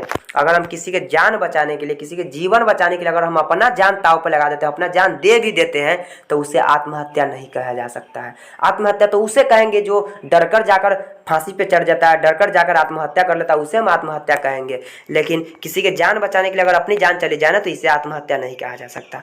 हमारे मित्र श्री यतीन्द्रनाथ दास बोल रहे हैं भगत से, हमारे मित्र श्री यतीन्द्रनाथ दास की मृत्यु तो अस्पृहणीय है। क्या आप इसे आत्महत्या कहेंगे? जो हमारे यतीन्द्र दास थे ना, वो भी इसी तरह की मृत्यु दिए थे किसी को बचाने के लिए। क्या उसको आप आत्महत्या कहिएगा? नहीं ना कहिएगा। क्या आप इसे आत्महत्या कहेंगे? नहीं। हमारा कष्ट सहन करना फलीभूत हुआ, मतलब कि जो कष्ट सहन किए ना भली भांति, उसका हमें फायदा हुआ है, घाटा नहीं हुआ है। समस्त जितना हम कष्ट करेंगे, कष्ट को सहेंगे, उतना हमें जिंदगी में आगे सुख मिलेगा। और कष्ट से डर कर हम आत्महत्या कर लेंगे, इससे क्या कोई फायदा है? क्या कोई फायदा नहीं। समस्त देश में एक विराट और एक सर्वव्यापी आंदोलन शुरू हो गया। पूरे देश में क्या हुआ कि एक आंदोलन शुरू हो गया, हम अपने लक्ष्य में सफल हुए। इस प्रकार के संघर्ष में मरना एक आदर्श मृत्यु है। अब क्या हुआ कि हम अपने लक्ष्य में पूरा सफल हो गए, अब इस समय अगर मृत्यु हो जाए ना तो इस समय का मृत्यु एक आदर्श मृत्यु होगा। क्योंकि देश के लिए अब हम मृत्यु जान दे रहे हैं, देश के लिए बलिदान दे रहे हैं, देश के लिए हम फांसी पे चढ़ रहे हैं, तो यह मृत्यु एक आदर्श मृत्यु होगा, यह स्वच्छ मृत्यु होगा, यह आत्महत्या, यह कायरता का पहचान नहीं होगा। भगत सिंह बोल रहे हैं। आगे देखिए फिर भगत सिंह क्या बोल रहे हैं। इसके अतिरिक्त हम में से जिन लोगों को यह विश्वास है कि उनको मृत्युदंड दिया जाएगा, भगत सिंह बोले कि इसके अतिरिक्त हम लोगों में से जो लोग हैं ना, हम लोगों में से जिनको यह विश्वास है कि उन्हें मृत्युदंड दिया जाएगा, उनको धैर्यपूर्वक उस दिन की प्रतीक्षा करनी चाहिए जब यह सजा सुनाई जाएगी और तत्पश्चात उन्हें फांसी दी जाएगी। उन लोगों को धैर्यपूर्वक प्रतीक्षा करनी चाहिए, जब उन्हें फांसी दी जाएगी उन्हें उस समय का इंतजार करना चाहिए। भगत सिंह बोल रहे हैं सब लोगों से। आगे देखिएगा, यह मृत्यु भी सुंदर होगी। यह मृत्यु भी क्या होगी? सुंदर होगी। भाई क्यों सुंदर होगी? क्योंकि देश के लिए हम बलिदान देंगे, इसलिए मृत्यु सुंदर होगी। अब भगत सिंह बोल रहे हैं कि देश के लिए बलिदान देना ही सुंदर मृत्यु है, आत्महत्या व कायरता की पहचान है। परंतु आत्महत्या करना केवल कुछ दुखों से बचने के लिए अपने जीवन को समाप्त कर देना कायरता है। देखिए वही बात बोल रहे हैं, देश के लिए जान दे दीजिए, कोई बात नहीं है, यह तो एक सुंदर मृत्यु है, किंतु अपने कष्ट से बचने के लिए हम जाकर आत्महत्या कर लेंगे, यह तो एक कायरता की पहचान है। मैं आपको बताना चाहता हूँ कि विपत्तियां व्यक्ति को पूर्ण बनाने वाली होती है। मैं और आप, वरन मैं कहूँगा हम में से किसी ने भी किंचित कष्ट सहन नहीं किया, हमारे जीवन का यह भाग तो अभी आरंभ होता है। बोल रहे हैं कि जो विपत्तियां होती है ना, मनुष्य को पूर्ण बनाने वाली होती है। समझिएगा इस लाइन को। कहने का मतलब जब तक व्यक्ति के जीवन में कुछ दुख तकलीफ नहीं आएगा, समस्या नहीं आएगा, जब तक वह व्यक्ति स्ट्रांग नहीं हो सकता है, मजबूत नहीं हो सकता है। क्यों? क्योंकि जिस व्यक्ति के जीवन में दुख तकलीफ समस्या आता है ना, वह व्यक्ति को क्या होता है कि उनको उस दुख तकलीफ समस्या से लड़ने का हुनर मिल जाता है। वह और लड़ते लड़ते क्या होता है, वह अपने आप में एक मतलब बहुत ही ज़्यादा मजबूत बन जाता है। इसलिए व्यक्ति के जीवन में क्या है कि थोड़ा दुख तकलीफ भी आना जरूरी है, और व्यक्ति को डरकर आत्महत्या तो बिल्कुल नहीं करना चाहिए। उस दुख से लड़ना चाहिए, दुख को भगाने का पूर्ण प्रयास करना चाहिए। जितना वो दुख से लड़ेगा उतना ही वो अपने आप में एक मजबूत व्यक्ति बन जाएगा। आगे देखिएगा, आपको यह याद होगा कि अनेक बार इस विषय पर हमने बातचीत की है, अनेक बार इस विषय पर हमने बातचीत की है, उसी बात पर जो बात को हम ऊपर बताए हैं। रूसी साहित्य के प्रत्येक स्थान पर जो वास्तविकता मिलती है, बोले कि रूसी साहित्य के प्रत्येक स्थान पर जो वास्तविकता मिलती है ना, वह हमारे साहित्य में कदापि नहीं दिखाई देती। रूसी साहित्य में जो वास्तविकता मतलब सच्चाई होता है, जो मिलता है ना, वह हमारे साहित्य में कदापि दिखाई ही नहीं दे रहा है। हम उनकी कहानियों में कष्टों और दुखमय स्थितियों को बहुत पसंद करते हैं, उनकी कहानियों में कष्टों और दुखमय स्थिति को बहुत ज़्यादा पसंद करते हैं, परंतु कष्ट सहन की उस भावना को अपने भीतर अनुभव नहीं करते। बोल रहे हैं कि जब हम पढ़ते हैं ना, तो दुख और कष्ट तो बहुत हम समझते हैं, लेकिन उस दुख और कष्ट को हम अनुभव नहीं कर पाते हैं। रूसी साहित्य का दिया बोला है। हम उनके उन्माद और उनके चरित्र की असाधारण ऊंचाइयों के प्रशंसक हैं, परंतु इसके कारणों पर सोच विचार करने की कभी चिंता नहीं करते। पढ़ते हैं ना, तो दुख तकलीफ अनुभव उतना तो मतलब लगता है कि दुख तकलीफ इसमें है, लेकिन दुख तकलीफ उतना अनुभव नहीं करता, और उस बात पर हम विशेष ध्यान भी नहीं देते, सोच विचार नहीं करते उसके बातों पर। रूसी साहित्य के दिया बोल रहे हैं। मैं कहूँगा कि केवल विपत्तियाँ सहन करने के साहित्य के उल्लेख ने ही उन कहानियों में सहृदयता, दर्द की गहरी टीस और उनके चरित्र तथा साहित्य में ऊंचाई उत्पन्न की है। हमारी दशा उस समय दयनीय और हास्यास्पद हो जाती है जब हम अपने जीवन में अकारण ही रहस्यवाद प्रविष्ट कर लेते हैं, यद्यपि इसके लिए कोई प्राकृतिक या ठोस आधार नहीं होता। हमारे जैसे व्यक्ति को जो प्रत्येक दृष्टि से क्रांतिकारी होने का गर्व है, सदैव हर प्रकार से उन विपत्तियों, चिंताओं और दुखों कष्टों को सहन करने के लिए तत्पर रहना चाहिए, जिनको हम स्वयं आरंभ किए संघर्ष के द्वारा आमंत्रित करते हैं एवं जिनके कारण हम अपने आप को क्रांतिकारी कहते हैं। हमें दुख तकलीफ को देखकर डरना नहीं चाहिए, और जितना भी दुख तकलीफ आए हमें उस दुख तकलीफ से क्या करना चाहिए, लड़ना चाहिए, और लड़कर फिर हमें क्या करना चाहिए, उस दुख तकलीफ को भगाकर हमें जीत हासिल करना चाहिए, न कि देखकर डर जाना चाहिए। ऐसा तो बिल्कुल करना ही करना चाहिए। आगे देखिएगा, मैं आपको बताता हूँ कि जेलों में और केवल जेलों में ही कोई व्यक्ति अपराध एवं पाप जैसे महान सामाजिक विषय का प्रत्यक्ष अध्ययन करने का अवसर पा सकता है। सही बात है। जब आप जेल में जाइएगा ना, तो उस समय अपराध पाप का जो अध्ययन उस समय वहाँ पे जो कर सकते हैं ना, जो आपको जेल में ज्ञान मिल सकता है ना इस विषय में, इस क्षेत्र में, वो आपको कहीं भी नहीं मिल सकता है। जेल में ही बहुत ज़्यादा वहाँ पर अध्ययन मिलता है। मैंने इस विषय का कुछ साहित्य पढ़ा है और जेलें ही ऐसे विषयों का स्वाध्याय करने के लिए सबसे अधिक उपयुक्त स्थान है। स्वाध्याय का सर्वश्रेष्ठ भाग है स्वयं कष्टों को सहना है। जेल में ही जाकर आप इस विषय में, इस आधार पर आप ज्ञान अर्जन कर सकते हैं और फिर क्या कर सकते हैं, स्वयं कष्टों को सहकर वहाँ पर सारे बातों का अध्ययन कर सकते हैं। फिर आकर आप इस मामला में, इस क्षेत्र में आप विशेष जानकारी रख के इस क्षेत्र में आप आगे बढ़ सकते हैं। लेकिन आप इस क्षेत्र में जेल के अलावा और कहीं से आप ज्ञान को अर्जित नहीं कर सकते हैं। जो ज्ञान, जो अध्ययन आप जेल में जाकर कर सकते हैं इस क्षेत्र में, वो बाहर नहीं कर सकते हैं। आगे देखिएगा, आप भली प्रकार जानते हैं कि रूस में राजनीतिक बंदियों का बंदी गृहों में विपत्तियां सहन करना ही जारशाही का तख्ता उलटने के पश्चात उनके द्वारा जेलों के प्रबंधन में क्रांति लाए जाने का सबसे बड़ा कारण था। क्या भारत को ऐसे व्यक्तियों की आवश्यकता नहीं है? रूसी के साहित्य के एक एग्जाम्पल देकर बोले, क्या भारत को ऐसे व्यक्तियों की आवश्यकता नहीं है जो इस विषय से पूर्णतया परिचित हो, जो इस विषय में जानता हो, इस विषय के क्षेत्र में उसे नॉलेज हो, ज्ञान हो और इस समस्या का निजी अनुभव रखते हो। केवल यह कह देना कि दूसरा कोई इस काम को कर लेगा या इस कार्य को करने के लिए बहुत लोग हैं, किसी प्रकार की उचित नहीं कहा जा सकता है।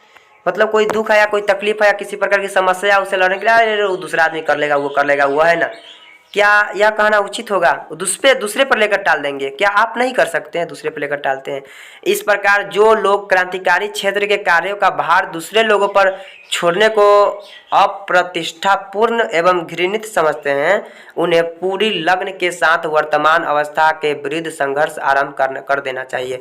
सही बात है। दूसरे पे डिपेंड मत रहिए, आप उस काम को स्वयं ही कीजिए, तन मन धन पूरा अर्पित कर दीजिए, उस पर न्यौछावर कर दीजिए, यहाँ तक कि अपने जान का बाजी भी लगा दीजिए, लेकिन अपने देश के लिए लड़िए। दूसरे पे मत छोड़िए आप उसको।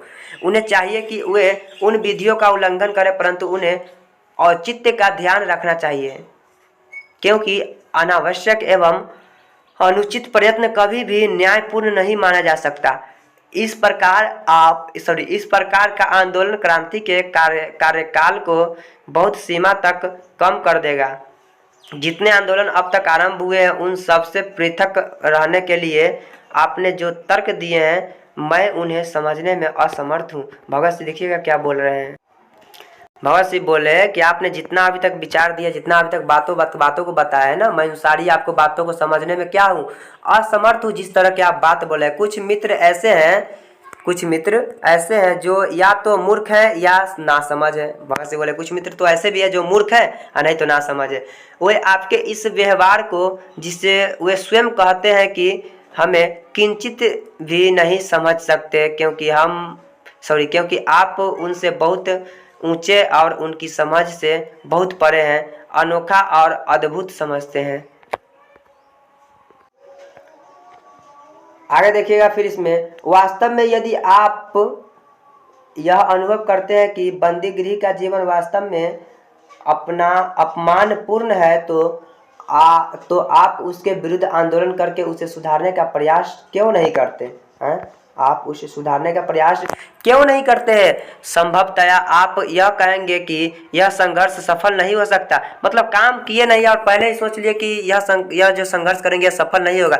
अरे पहले उसको करके तो देखिए क्यों सफल नहीं होगा। परंतु यह तो वही तर्क है जिसकी आड़ लेकर साधारणतया निर्मल लोग प्रत्येक आंदोलन से बचना चाहते हैं। लोग केवल आंदोलन से बचना चाहेंगे, उसमें लड़ना नहीं चाहेंगे, उसको हराना नहीं चाहेंगे, केवल बचना चाहेंगे उससे।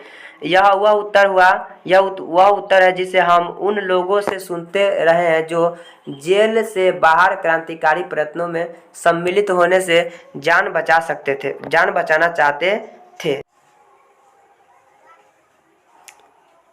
आगे देखिएगा, क्या आज यही उत्तर मैं आपके मुख से सुनूंगा? किसी भी दुख तकलीफ को देखकर जान बचाने के लिए भाग जाए, उसमें मतलब छोड़ दे, जैसे कि तैसे दूसरे के भरोसा पर छोड़ दे। क्या यही उत्तर मैं आपके मुंह से सुनना चाहता हूँ? सुखदेव सिंह को भगत सिंह बोल रहे हैं, क्या जिस तरह से लोग कर रहे हैं, क्या यही उत्तर मैं आपके आज मुंह से सुनना चाहता हूँ? कुछ मुट्ठी भर कार्यकर्ताओं के आधार पर संगठित हमारी पार्टी अपने लक्ष्य और आदर्शों की तुलना में क्या कर सकती थी? क्या हम इससे यह निष्कर्ष निकालें कि हमने इस काम के आरंभ करने में नितांत भूल की है? नहीं, इस प्रकार परिणाम निकालना उचित नहीं होगा। इस प्रकार का जो आप परिणाम निकालना चाहते हैं सुखदेव, यह उचित नहीं होगा। इससे तो उस व्यक्ति की भीतरी निर्बलता प्रकट होती है जो इस प्रकार सोचता है। आगे चलकर आप लिखते हैं कि 14 वर्ष बंदीगिरी के कष्टों से भरपूर जीवन बिताने के पश्चात किसी व्यक्ति से यह आशा नहीं की जा सकती कि उस समय की उसके विचार वही होंगे। बोल रहे हैं भगत सिंह, बोल रहे हैं, देखिए आप मतलब कहने का बोल रहे हैं कि क्या जो व्यक्ति मतलब 14 वर्ष तक जेल में रहे, क्या जेल से बाहर निकलने के बाद उसका वह विचार भूल जाएगा? क्या वो पीछे हुए बीते हुए बात को भूल जाएगा? और क्या वह वही हो जाएंगे जो जेल से पूर्व थे? क्योंकि जेल का वातावरण उसके समस्त विचारों को रौंद कर रख देगा। जेल में 14 वर्ष रहने के बाद जो उसका वातावरण होता है ना, उसके विचार को क्या करेगा? रौंद के रख देगा पूरी तरह से उसके विचार को ही बदल देगा। क्या मैं आपसे पूछ सकता हूँ कि क्या जेल से बाहर का वातावरण हमारे विचारों के अनुकूल था? जेल के बाहर का जो वातावरण था हमारे विचारों के अनुकूल था। फिर भी असफलताओं के कारण हम उसे छोड़ सकते थे? क्या असफल अगर हम हो जाते तो क्या हम उसे छोड़ सकते थे? क्या आपका आशय यह है कि यदि हम इस क्षेत्र में न उतरे होते तो कोई भी क्रांतिकारी कार्य कदापि नहीं हुआ होता? यदि ऐसा है तो आप भूल कर रहे हैं। यद्यपि यह ठीक है कि हम भी वातावरण को बदलने में बड़ी सीमा तक सहायक सिद्ध हुए हैं। भगत सिंह बोल रहे हैं, हम भी वातावरण को बदलने में बहुत सहायक सिद्ध हुए हैं, तथापि हम तो केवल अपने समय की आवश्यकता की उपज है। भगत सिंह बोले, हम तो अपने समय की आवश्यकता के उपज है। जिस तरह से समय ढलेगा, समय बदलेगा, उस तरह समय के साथ हम भी बदल जाएंगे, ढल जाएंगे। मैं तो यह कहूँगा कि साम्यवाद का जन्मदाता मार्क्सवाद वास्तव में इस विचार को जन्म देने वाला नहीं था। क्या बोले? वो साम्यवाद का जन्मदाता मार्क्सवाद जो है वास्तव में इस विचार को जन्म देने वाला नहीं था। असल में यूरोप की प्रौद्योगिकी क्रांति ने ही एक विशेष प्रकार के विचारों वाले व्यक्ति उत्पन्न किए थे। उनमें मार्क्स भी एक था, ठीक है ना? उनमें मार्क्स भी क्या था? एक मार्क्स भी था। हाँ, अपने स्थान पर मार्क्स भी निसंदेह कुछ सीमा तक समय के चक्र को एक विशेष प्रकार की गति देने में आवश्यक सहायक सिद्ध हुआ है। क्या हुआ कि आवश्यक सहायक सिद्ध हुआ है। चलिए आगे देखिएगा आप लोग। आगे क्या है? मैंने और आपने भी, यानी कि भगत सिंह स्वयं बोल रहे हैं खुद को, और सुखदेव सिंह को भी बोल रहे हैं कि मैंने और आपने भी इस देश में समाजवाद और साम्यवाद के विचारों को जन्म दिया है। बोले भगत सिंह, ये विचारों को किसने जन्म दिया है? हम दिए हैं, आप दिए हैं, हम जैसे लोग, आप जैसे लोग ही विचार को जन्म दिया है। वरन यह तो हमारे ऊपर हमारे समय एवं परिस्थिति के प्रभाव का परिणाम है। निसंदेह हमने इन विचारों का प्रचार करने के लिए कुछ साधारण एवं तुच्छ कार्य आवश्यक किया है। इसलिए मैं कहता हूँ, जब हमने इस प्रकार एक कठिन कार्य को हाथ में लिया है तो हमें उसे जारी रखना चाहिए और आगे बढ़ाना चाहिए। विपत्तियों से बचने के लिए आत्महत्या कर लेने से जनता का मार्गदर्शन नहीं होगा। बोल रहे हैं भगत सिंह, विपत्तियों से बचने के लिए जनता का क्या है? विपत्तियों से बचने के लिए आत्महत्या कर लीजिएगा सुखदेव। ऐसा करने से जनता का मार्गदर्शन नहीं होने वाला है सुखदेव। इससे बचने के लिए सुख दुख तो इंसान की जिंदगी में आना जाना लगा रहता है। दुख से बचने के लिए आत्महत्या करोगे, इससे मार्गदर्शन नहीं होने वाला है जनता का सुखदेव, तुम्हें मानना पड़ेगा। वरन यह तो एक प्रतिक्रियावादी कार्य होगा। बोल रहे हैं भगत सिंह, अपनी पूर्ण कोशिश कर रहे हैं सुखदेव को समझाने का कि कोई भी दुख तकलीफ क्यों ना आ जाए, हमें उससे सदा लड़ते रहना चाहिए। जब तक कि हम जिस उद्देश्य से आंदोलन किए हैं, क्रांति किए हैं, जब तक कि हम सफल न हो जाए, जब तक क्रांति लगातार होते रहना चाहिए, यहाँ तक कि जान की बाजी क्यों ना लग जाए। भगत सिंह बहुत समझाने के प्रयास कर रहे हैं, लेकिन सुखदेव शायद समझने के लिए तैयार नहीं हो रहे हैं। आगे देखिएगा फिर कितना सारे बात समझाते हैं भगत सिंह। बोल रहे हैं, जेल के नियमों के अनुसार जीवन की निराशाओं, दबाव और हिंसा के असीम परीक्षा युक्त वातावरण का विरोध करते हुए हम कार्य करते रहे। बोल रहे हैं कि चाहे जितना भी कठिन मुश्किल क्यों ना आ जाए, कितना भी परीक्षा क्यों ना जिंदगी में आ जाए, परीक्षा को देते रहेंगे और सबको विरोध करते हुए हम कार्य करते रहेंगे, लेकिन कार्य कभी छोड़ेंगे नहीं, चाहे जितना भी दुख तकलीफ क्यों ना आ जाए, किसी भी समस्या का सामना क्यों ना करना पड़े, करेंगे, लेकिन हम आंदोलन करते रहेंगे जब तक कि सफल न हो जाए। जिस समय हम अपना कार्य करते थे उस समय नाना प्रकार से हमें कठिनाइयों का निशाना बनाया जाता था। बोले जिस समय हम आंदोलन करते थे ना, उस समय अनेकों प्रकार से हमें कठिनाइयों का निशाना बनाया जाता था, अनेकों प्रकार का कठिनाई आता था। क्या उस समय हम छोड़ते थे आंदोलन करना? नहीं छोड़ते थे। सुखदेव तुम्हें मानना पड़ेगा, आपको मानना पड़ेगा, मेरे समय भी बहुत ज़्यादा कठिनाई आता था, फिर भी मैं आंदोलन करना नहीं छोड़ा। यहाँ तक कि जो लोग अपने आप को महान क्रांतिकारी कहने वाले गौरव अनुभव करते थे वे भी हमको छोड़ गए। बोले कि केवल हम ही नहीं, हमसे पहले कितने महान क्रांतिकारी थे जो गौरव अनुभव करते थे, जो कि बहुत ही ज़्यादा देश के लिए लड़े, वो लोग भी हमको छोड़कर चल गए। क्या उस समय आंदोलन होना रुक गया था? नहीं, उस समय के लोग भी आंदोलन सदा करते रहे। क्या आप इस समय जेल में आपको थोड़ा सा दुख तकलीफ का सामना करना पड़ा है? क्या आप इस समय आंदोलन छोड़ दीजिएगा, आत्महत्या कर लीजिएगा? नहीं सुखदेव, ऐसा करना बिल्कुल भी उचित नहीं होगा।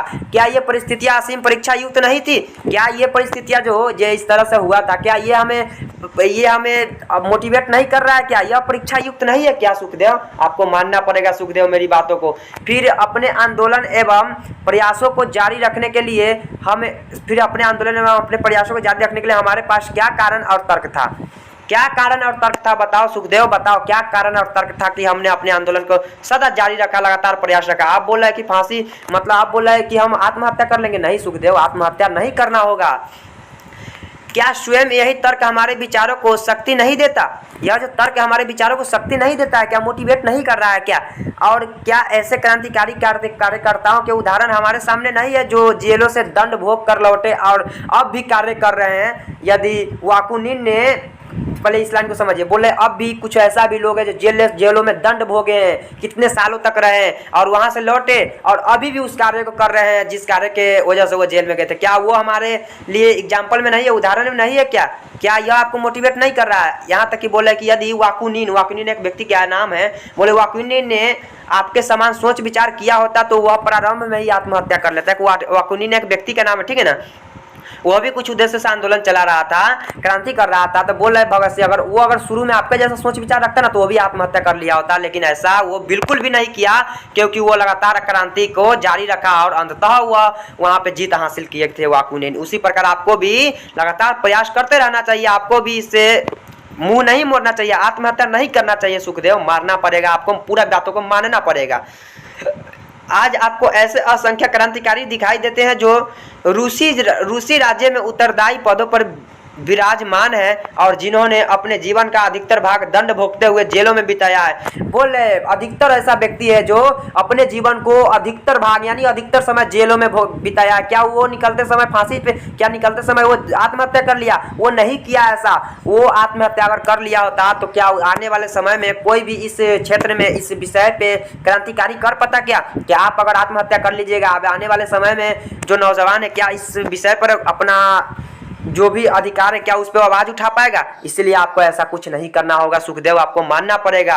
बहुत लोग ऐसे जेल में गए हैं, जेल से आए फिर भी क्रांतिकारी कर रहे हैं, आपको भी क्रांतिकारी रहना होगा, बनना पड़ेगा, क्रांति करना पड़ेगा सुखदेव। देखिए मनुष्य अपने विश्वासों पर दृढ़तापूर्वक अडिग रहने, मनुष्य को अपने विश्वासों पर दृढ़तापूर्वक अडिग रहने का प्रयास करते रहना चाहिए।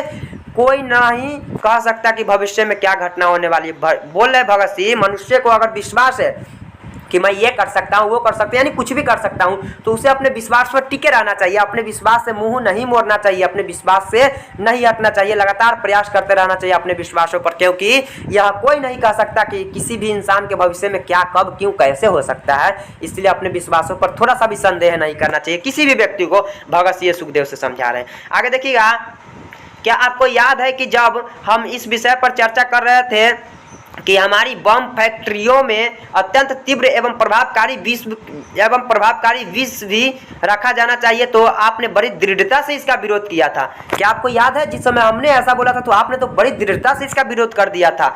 आगे देखिए, आप इस विचार से ही घृणा करते थे, आपको इस पर विश्वास नहीं था। आप बताइए, आप घृणा करते थे इस विश्वास से, विचार क्या है, आपको इस पर विश्वास नहीं था, फिर अब क्या हुआ आपको? क्या उस समय में ऐसा करे था आपको खराब लग रहा था? फिर आप ऐसा क्यों कर रहे हैं? आत्महत्या के विचार आपके दिमाग में आ क्यों रहा है? आप ऐसा क्यों कर रहे हैं सुखदेव? यहाँ तो ऐसी विकट और जटिल परिस्थितियां भी नहीं है। यहाँ तो जिस समय मेरे समय जो परिस्थितियां था ना, वैसा तो जटिल परिस्थितियां अभी भी नहीं है, फिर भी आप आत्महत्या के विचार ला रहे हैं। ऐसा करना उचित नहीं होगा सुखदेव। क्यों कर रहे हैं आप ऐसा? मुझे तो इस प्रश्न पर भी विचार करने में घृणा होती है। आपको उस मनोवृत्ति से भी घृणा थी जो आत्महत्या करने की अनुमति देती है। आप मुझे यह कहने के लिए क्षमा करें बोल रहे हैं भगत सिंह, मैं बहुत ही कठोर वचन बोल रहा हूँ, मुझे माफ़ कीजिएगा, मुझे क्षमा कीजिएगा यह कहने के लिए। यदि आपने अपने बंदी बनाए जाने के समय ही इन विचारों के अनुकूल कार्य किया होता, अर्थात आपने विष खाकर उस समय आत्महत्या कर ली होती। बोल रहे हैं भगत सिंह, आपने अगर जिस समय जन्म लिया उस समय ही आत्महत्या कर लेता, आंदोलन के शुरू में ही आत्महत्या कर लेता, तो ऐसा आज कुछ नहीं होता जो होने वाला है। माफ कीजिएगा, मैं बहुत ही कठोर वचन बोल रहा हूँ, बहुत ही कठोर वचन, जो कि शायद ऐसा मैंने कभी नहीं बोला सुखदेव, मुझे माफ कीजिएगा। लेकिन अभी आत्महत्या नहीं कीजिए सुखदेव, क्योंकि अभी करना उचित नहीं होगा सुखदेव। बहुत ही गिड़गिड़ा कर समझा रहे हैं भगत सिंह, लेकिन सुखदेव शायद समझने को तैयार नहीं हो रहे। अंततः देखिएगा फिर क्या होता है, देखिएगा। तो आपने क्रांतिकारी कार्य की बहुत बड़ी सेवा की होती, परंतु इस समय तो इस कार्य पर विचार करना भी हमारे लिए हानिकारक है। बोल रहे हैं अगर उसी समय आप आत्महत्या कर लेते ना, जिस समय आंदोलन शुरू हुआ था, उसी समय आत्महत्या अगर आप कर लेते तो शायद वो हमारे लिए सही होता, वो शायद हानिकारक नहीं, वो लाभदायक ही साबित होता। लेकिन अभी आप अगर आत्महत्या कीजिएगा तो यह हानिकारक होगा, यह सही नहीं होगा। यह विचार सुखदेव बहुत ही अच्छे से समझा रहे हैं भगत सिंह। देखिएगा फिर वो शायद समझाने में सफल हो पा रहे हैं या नहीं, लेकिन बहुत अच्छे से समझा रहे हैं। भगत सिंह का विचार हमें बहुत ही ज़्यादा प्रेरित कर रहा है। आप लोगों को प्रेरित कर रहा है कि नहीं? आप लोगों को भगत सिंह का विचार अच्छा लग रहा है कि नहीं? इस बात को जरा सा कमेंट में बता दीजिएगा। आगे देखिएगा फिर एक और विशेष बात, देखिएगा एक और विशेष बात के बारे में बता रहे हैं। वह कौन सी विशेष बात है जरा देख लेते हैं हम लोग। चलिए देखिए, बोले एक और विशेष बात जिस पर मैं आपका ध्यान आकर्षित करना चाहता हूँ। बोले भगत सिंह एक और विशेष बात ध्यान रखिएगा जिस पर मैं आपको आपके विचारों को उस बातों पे आकर्षित करना चाहता हूँ। तो चलिए देखते हैं कौन सी बात है। यह है कि हम लोग ईश्वर, पुनर्जन्म, नरक, स्वर्ग, दंड एवं पारितोषिक अर्थात भगवान द्वारा किए जाने वाले जीवन के हिसाब किताब में कोई विश्वास नहीं रखते। बोल रहे भगत सिंह हम ये सब नहीं मानते कि स्वर्ग, नरक और ये पुनर्जन्म ये सब होता है वगैरह वगैरह, ये हम कुछ नहीं मानते। आपको भी यह सब नहीं मानना होगा, क्योंकि जीवन इंसान को एक बार मिलता है, दोबारा जीवन इंसान को नहीं मिलता है। और ये भगवान द्वारा किए जाने वाले ये सारी बातों पर हम विश्वास नहीं करते, इसीलिए आपको आत्महत्या नहीं करना होगा सुखदेव। आगे देखिए, अतः हमें जीवन एवं मृत्यु के विषय में भी नितांत भौतिकवादी रीति से सोचना चाहिए। एक दिन जब मुझे पहचानने, चलिए बोल रहे हैं कि अच्छे से हमें इस पर सोच विचार करना चाहिए। आगे देखिए बोले कि एक दिन जब मुझे बचाने जाने के लिए कोई दिल्ली से यहाँ लाया गया था, ठीक है ना, बोले सॉरी पहचानने जाने के लिए, बोल रहे कि एक दिल्ली से कोई एक व्यक्ति आया था, ठीक है ना, मुझे पहचानने के लिए यहाँ लाया गया था। देखिएगा फिर लाया गया था तो क्या हुआ, बोले तो गुप्तचर विभाग के कुछ अधिकारियों ने मेरे पिताजी की उपस्थिति में, इसके पिताजी के उपस्थिति में, मतलब इसके पिताजी की उपस्थिति का है तो वहाँ पर पिताजी थे, मेरे पिताजी के उपस्थिति में मुझसे इस विषय पर बातचीत की थी। किस विषय पर बातचीत की थी चलिए देखते हैं। बातचीत की थी इसी विषय पर कि बातचीत की थी, उन्होंने कहा था कि मैं कोई भेद खोलने और इस प्रकार अपना जीवन बचाने के लिए तैयार नहीं हूँ। वो आया था भगत सिंह से बात करें, मैं इस पर कोई भेद खोलने अर्थात अपने जीवन को बचाने के लिए तैयार नहीं हूँ, ठीक है ना। इससे सिद्ध होता है कि मैं जीवन से बहुत दुखी हूँ। इससे क्या सिद्ध होता है कि मैं जीवन से बहुत ही दुखी हूँ। उनका तर्क था कि मेरी यह मृत्यु तो आत्महत्या के समान होगी, परंतु मैंने उनको उत्तर दिया था। वो जब इस प्रकार से बोल रहा था ना, तो भगत सिंह बोला कि परंतु मैंने उसको उत्तर दिया था। भाई क्या उत्तर दिए थे चलिए देखते हैं। उत्तर दिया था कि मेरे जैसे विश्वास और विचारों वाला व्यक्ति व्यर्थ में मरना कदापि सहन नहीं कर सकता। भगत सिंह बोल दिया उनको कि मेरे जैसा जो विश्वास करने वाला और विचार रखने वाला व्यक्ति है ना, व्यर्थ में मरना कदापि सहन नहीं कर सकता है, क्योंकि हम इस मिट्टी पे जन्म लिए, इस देश की मिट्टी पे, इस भारत की मिट्टी पे, तो भारत के लिए कुछ करके जाएंगे। यूं ही हम अपने देश में, इस मिट्टी में जन्म लेके यूं ही मरेंगे नहीं, आत्महत्या कदापि नहीं करेंगे जब तक कि हम अपने देश के लिए, अपने मिट्टी के लिए कुछ कर न दे। भगत सिंह उसको जवाब दिए इस प्रकार, हम तो अपने जीवन का अधिक से अधिक मूल्य प्राप्त करना चाहते। बोले भगत सिंह, हम अपने जीवन का है ना अधिक से अधिक मूल्य प्राप्त करना चाहते हैं, अपने जीवन में कुछ करना चाहते हैं, तभी हम इस दुनिया को छोड़कर जाएंगे। जब तक इस मिट्टी को कुछ दे न दे, जब तक हम इस दुनिया को छोड़कर नहीं जाएंगे, क्योंकि मिट्टी हमारी माँ है और माँ के लिए कुछ करके जाएंगे। भगत सिंह का विचार था यह। हम मानवता की अधिक से अधिक संभव सेवा करना चाहते हैं, विशेषकर मेरे जैसा भला मनुष्य जिसका जीवन किसी भी रूप में दुखी या चिंतित नहीं है, किसी समय भी आत्महत्या करना तो दूर रहा, उसका विचार भी हृदय में लाना ठीक नहीं समझता, वही बात मैं इस समय आपसे कहना चाहता हूँ। बोल रहे हैं भगत सिंह सुखदेव से, मेरे जैसा जो व्यक्ति है ना, कदापि जब तक समाज के लिए कुछ कर न दे, इस देश के लिए कुछ कर न दे, संभव सेवा कुछ कर न दे, इस अपने माँ के लिए, मिट्टी के लिए कुछ कर न दे, जब तक मरना व्यर्थ मानते हैं। क्यों मरेंगे हम जब तक इस देश के लिए कुछ नहीं कर दे। अब बोल रहे हैं कि मेरे जैसा जो खुला मनुष्य है ना, जिसके मन में किसी प्रकार का कोई दुख नहीं है, कोई चिंता नहीं है, मतलब कोई किसी भी बंधन से बंधा नहीं, जिसके मतलब मान लो होता है शादी ब्याह होने के बाद इंसान बंधन में बन जाता है, तो बोल रहे कि जो किसी भी बंधन से बंधा नहीं है, उस प्रकार के व्यक्ति कभी भी आत्महत्या का विचार नहीं लाता है, क्योंकि उसका विचार भी मेरे विचार से मिलता जुलता है, कभी वो अपने हृदय में ऐसा विचार नहीं लाता है। और फिर भगत सिंह बोले हैं, आज मैं वही बात आपसे भी कहना चाह रहा हूँ। भगत सिंह बोले, आज मैं वही बात आपसे भी कहना चाह रहा हूँ। आशा है आप मुझे अनुमति देंगे कि मैं आपको यह बताऊं कि मैं अपने बारे में क्या सोचता हूं। भगत सिंह बोल रहे हैं, मुझे आशा है कि आप मुझे अनुमति देंगे, सलाह देंगे, आप मुझे अनुमति देंगे कि क्या मैं अपने बारे में क्या सोचता हूं, वो मैं आपको भी बता दूं। भगत सिंह बोल रहे हैं, पत्र में ही बोल रहे हैं। फिर बोल रहे हैं, मुझे अपने लिए मृत्युदंड सुनाए जाने का अटल विश्वास है। भगत सिंह बोले, मुझे अपने लिए मृत्युदंड सुनाए जाने का अटल विश्वास, यानी संपूर्ण विश्वास है, पूरा विश्वास है कि मुझे मृत्युदंड सुनाया जाएगा। भगत सिंह को पहले से ही विश्वास था कि मुझे मृत्युदंड दिया जाएगा, मुझे फांसी पर चढ़ाया जाएगा, भगत सिंह को विश्वास था पहले से। मुझे किसी प्रकार की पूर्ण क्षमा या नम्र व्यवहार की तनिक भी आशा नहीं है। बोल रहे हैं कि अगर मुझे फांसी पे भी चढ़ा दिया जाए ना, तो मैं तनिक भी वहां पे जाकर गिड़गिड़ाऊंगा नहीं, माफी नहीं मांगूंगा कि मुझे माफ कर दो, मुझे छोड़ दो, ऐसा मुझे तनिक भी आशा नहीं है कि मैं माफी मांगकर वहां पर बच जाऊंगा। अगर मैं जाकर माफी ही मांग लूंगा तो आंदोलन करने की फायदा ही क्या है। इससे अच्छा तो हम आंदोलन ही नहीं करेंगे, क्रांति ही नहीं करेंगे जब माफी ही मांगना है तो। बोल रहे भगत सिंह, कभी भी मैं माफी नहीं मांगूंगा, यहाँ तक पूर्ण क्षमा की, हमें नम्र व्यवहार की कोई आशा ही नहीं है। मर जाऊंगा, फांसी पे चढ़ जाऊंगा अपने देश के लिए, लेकिन कभी भी माफी नहीं मांगूंगा। यदि कोई क्षमा हुई भी तो पुण्यतः सबके लिए होगी, वरन वह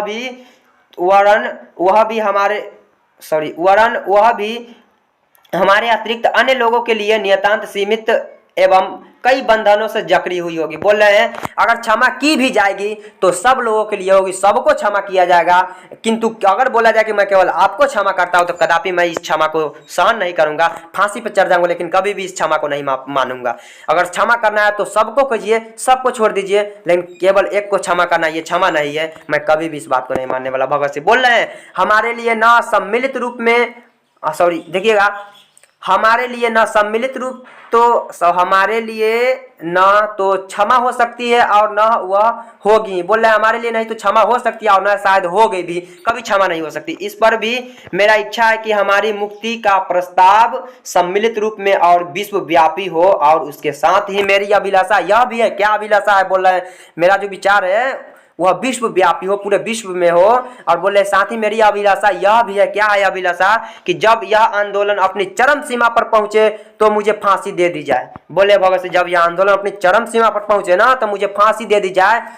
अर्थात कहने का मतलब यह हो जाएगा, देखिए जब क्या होता है कि आंदोलन जब चरम सीमा पर होता है ना, जहां पर अगर 50 व्यक्ति खड़ा है, वहां पर अगर उसमें से एक व्यक्ति को मार दिया जाए ना, तो 49 व्यक्ति मारे, जो व्यक्ति अगर मार दिया एक व्यक्ति को, उसको छोड़ेगा नहीं, उसको खैटा खैटा कर मारेगा, ताकि आने वाले भविष्य में कोई भी व्यक्ति इस पे आवाज न उठा पाए, उठाने से पहले थरथर कांपे और सोचे। उसी प्रकार भगत सिंह का इच्छा था कि उस समय सभी क्रांतिकारी एक साथ होंगे, उस समय मुझे फांसी दे दी जाएगी। जब उस समय फांसी दी जाएगी तो सभी लोग के अंदर बल आएगा और सभी लोग इस पे क्रांति कर पाएंगे और एक साथ मिल पाएंगे और अंग्रेजों को यहां से भगा पाएंगे, ताकि आने वाले समय में कोई अंग्रेज या कोई भी व्यक्ति कभी आंख उठा कर तक भी हमारे इस मिट्टी पे, हमारे इस देश पे ना ताके।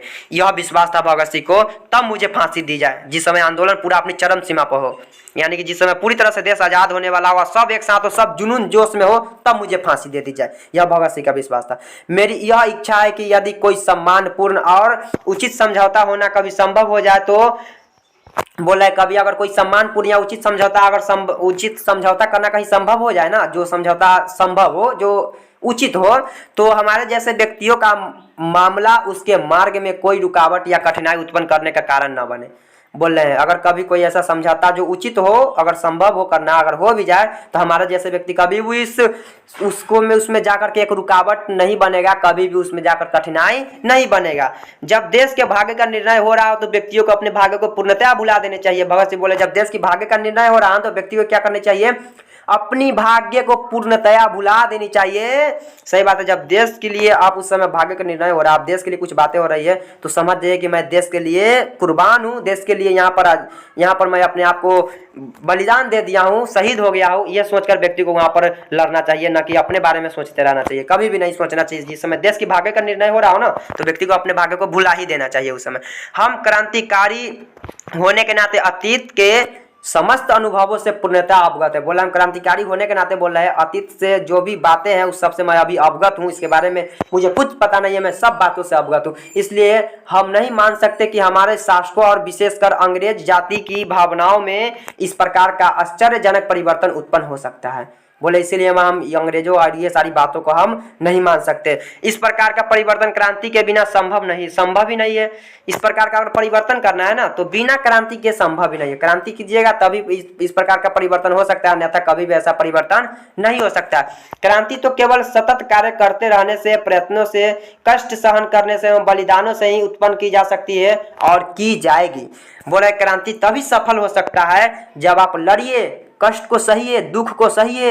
ये न कि सुख है या तो लड़ेंगे, दुख है या तो छोड़ देंगे, ऐसा नहीं। दुख को सहिए, कष्ट को सहिए, समस्या को सहिए, जितना भी दुख तकलीफ आता है सबको सहते रहिए, लड़ते रहिए, यहाँ तक कि अपनी जान की बाजी तक लगा दीजिए, बलिदान दे दीजिए, लेकिन उस क्रांति को करते रहिए, तब जाकर क्रांतिकारी वह क्रांति सफल हो सकता है। और कभी भी भविष्य में ऐसा ही कीजिएगा तभी वह क्रांति सफल होगा। ये भगत सिंह बोल रहे हैं और आप लोग भी समझ लीजिए यह लाइन को। यह केवल क्लास 12 के लिए इंपॉर्टेंट ही नहीं है, बल्कि यह सभी के लिए इंपॉर्टेंट है। सबको इस बात को पढ़ना चाहिए। अगर आप लोग पढ़ रहे हैं तो इसको शेयर कीजिए ज़्यादा से ज़्यादा, ताकि सभी लोग इस बात को समझे, पढ़े और आने वाले समय में इस पर क्रांति कर पाए और जब भी जरूरत पड़े तो अपने देश के लिए कुछ कर पाए वो। ठीक है ना। आगे देखिएगा, जहाँ तक मेरे दृष्टिकोण का संबंध है, मैं तो केवल उसी दशा में सबके लिए सुविधाओं और क्षमादान का स्वागत कर सकता हूँ जब उसका प्रभाव अस्थायी हो और देश के लिए लोगों के हृदयों में हमारी फांसियों से कुछ अमिट चिन्ह अंकित हो जाए। बस यही, इससे अधिक और कुछ नहीं। बोले जब तक मैं अपने देश के लिए कुछ कर ना दूँ, देश के लिए मर मिट ना जाऊँ, मतलब कहने का देश के लिए कुछ ज़्यादातर ना कर दूँ, देश मेरे, यह मिट्टी मेरी माँ है, माँ के लिए जब तक मैं कुछ कर ना दूँ, जब तक मैं मरूंगा नहीं। क्योंकि जिस दिन हम देश के लिए कुछ कर देंगे उसके बाद अगर देश में हम मर भी जाएंगे, अगर लोगों के दिल में जगह बना लेंगे तो मर जाएंगे, तो बस मेरे लिए यही है, यही बहुत है। इससे ज़्यादा मुझे और कुछ नहीं चाहिए, क्योंकि मैं लोगों के दिल में ऐसी अमिट चिन्ह बनाना चाहता हूँ, अंकित करना चाहता हूँ। जिस दिन ऐसे अमिट चिन्ह अंकित हो गया उस दिन मैं मर भी जाऊँगा। इससे ज़्यादा मुझे कुछ नहीं चाहिए, बस यही चाहिए। इतना भगत सिंह बोले। इस प्रकार आपका चैप्टर यह खत्म होता है।